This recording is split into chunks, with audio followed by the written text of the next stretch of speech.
Hello, and welcome to the Author to Authority podcast. I'm Juanita Wootton-Radko, podcast co-host and grammar guru with another Writer's Workshop. The Writer's Workshop features shorter episodes that focus on the nuts and bolts of the writing process. On today's episode, we're looking at sentence structure, all for a good clause. But first, let's build our vocabulary with the word of the day. Peerless. Peerless means matchless, incomparable. For example, Simone Biles won an Olympic gold medal after her floor routine. Her performance was peerless. So the next time you want to compliment somebody, say that something that they do is peerless. Gentle listeners, I have a confession. I started to write this podcast 3 separate times. The dreaded writer's block was in full force. At first, I thought I would cover commas. Then, as I researched the rules for commas, the first rule I was going to cover discussed conjunctive clauses. And I realized it would probably be helpful to discuss what conjunctions are. Also, possibly, some of you might like to know what qualifies as a clause as well. Frabjous day, now I have gone from one podcast topic to having 3. 4 if I do an episode on writer's block. So, clauses.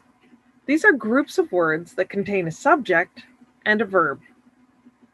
A subject is someone or something that is doing an action, and a verb is the action. At this point, you might be thinking, wait a minute, that sounds suspiciously like your garden variety sentence. And you're right, a simple sentence is also called an independent clause. Jenny likes apple pie. She does not like bananas. Now, you might be wondering, if there's independent clauses, are there also dependent clauses? Actually, I can hear Kim saying, nope, only you were wondering that, Juanita.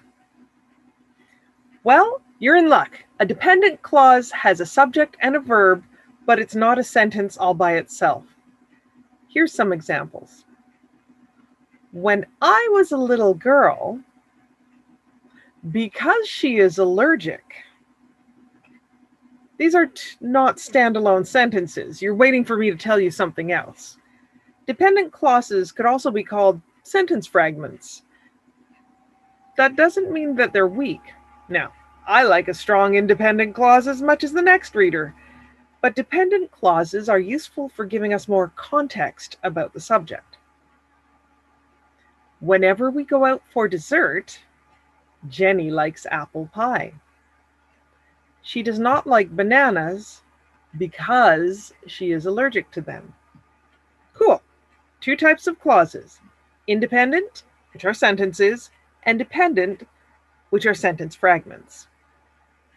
Whenever and because are flags that let us know independent clause over here.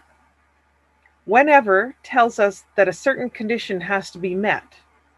And because tells us that an explanation is going to follow. There are many other words that alert us to There are many other words that alert us to dependent clauses at work. Some of which include who, whoever, whom, whose, which, where, and that. Oh, don't forget when. Listen for clauses in the next few sentences. Here's some independent clauses. Nancy wore an embroidered dress. Anne took a nap this afternoon. Melanie brought 2 desserts. Now listen for the dependent clauses. Nancy wore an embroidered dress which came from her aunt in Dusseldorf. Remember, if I just wrote which came from her aunt in Dusseldorf, That wouldn't make sense. It's just a fragment. Anne took a nap this afternoon because she'd been up late reading her book. Melanie brought 2 desserts, so whoever wants banana cream pie, raise your hand. Awesome job, Melanie. Hang in there and stick with it. Now that you know the difference between independent and dependent clauses, go bananas and use a mix of clauses in your writing. It will make it more appealing to read. And it's all part of the challenging creative process that gets you to your final goal, a professional, finished book that shares your message with the world. That's it for today's Writer's Workshop. I'm Juanita Wootton-Radko. Thank you for joining me on the Author to Authority podcast.